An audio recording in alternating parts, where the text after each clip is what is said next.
But what are your thoughts on the Mike Tyson, Jake Paul boxing match? So, listen, there's a lot of haters for Jake Paul, right?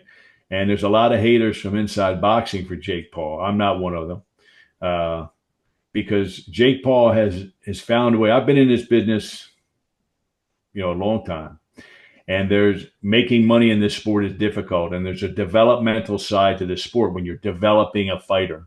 Well, when you're developing a fighter, it's money out, not money in. It costs money. You have invest in the fighter, time, energy, plus real hard capital. Now, I don't do it, but whoever's promoting him does it. I'm just a coach. Jake Paul has found a way to take the developmental side of boxing and make it profitable. He beat the system. Yeah. And he outsmarted it. And there's a lot of guys, who are like me, could be, like, oh, that ain't real boxing. It's real boxing. It's developmental boxing. He's just doing it in a different way. And so I think, like, for me, if you're out there and you're making it happen, he's making it happen. You understand? He's making it happen. He's making a lot of money. Making a lot of money, but he's making it happen. And he loves boxing.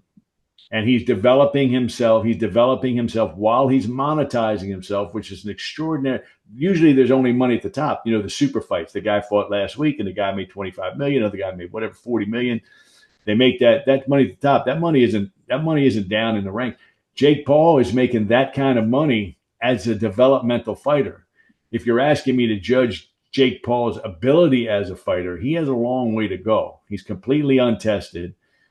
But most developmental fighters are incrementally tested. So it's not like he's doing anything that we wouldn't do. We pick the right fights. We don't send a developmental kid in with somebody who's a bone crusher. We develop them. We put him in and where he has a really good opportunity of winning, but the other guy is going to fight and you develop. That's how you get good. That's what he's doing. He just is creative in who he selects.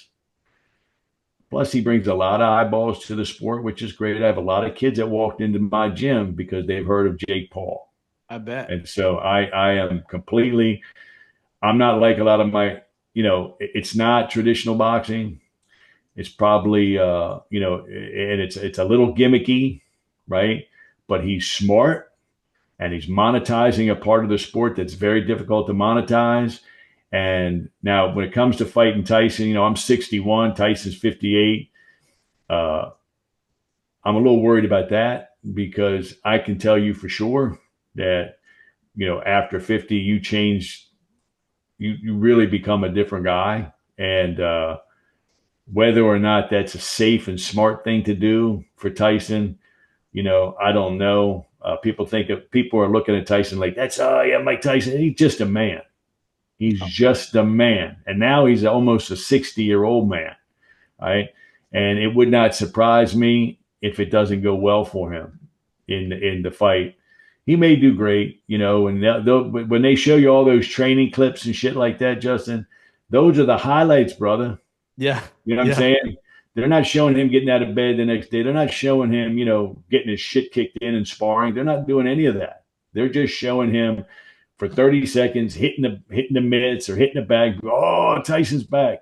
He got a. I mean, and it's also 30 seconds and at 3 seconds a clip. Yeah. It's not real. I mean, all that stuff when you watch like 24/7, you watch all these fights. That's not real. That's hype, man. That's how they get you sucked in, right? The real training is not particularly exciting and it's brutal. And oftentimes in real training, you're not doing that good, but it's not, people wouldn't eat it up. So I like what Jake Paul is doing. I admire him for outsmarting the system. It's good for the sport. I'm not sure that it's a wise thing, but I also know that people handle Tyson, and I'm sure that whatever the actual circumstances end up being, it's not going to be a quote unquote fight, a regular fight. It's going to be some sort of structured event that's more akin to a exhibition than a real fight, because the athletic commission's liability. If Tyson gets hurt, with a 60-year-old man, they're going to sue the shit out of that commission. Say, now, who in their right mind, using good judgment, would put a 60-year-old man in with a 26-year-old kid. Now, who would do that? Nobody prudent, right? No, So no. they're going to have to there's going to have to be something. They'll come up with some gimmick that makes it a exhibition.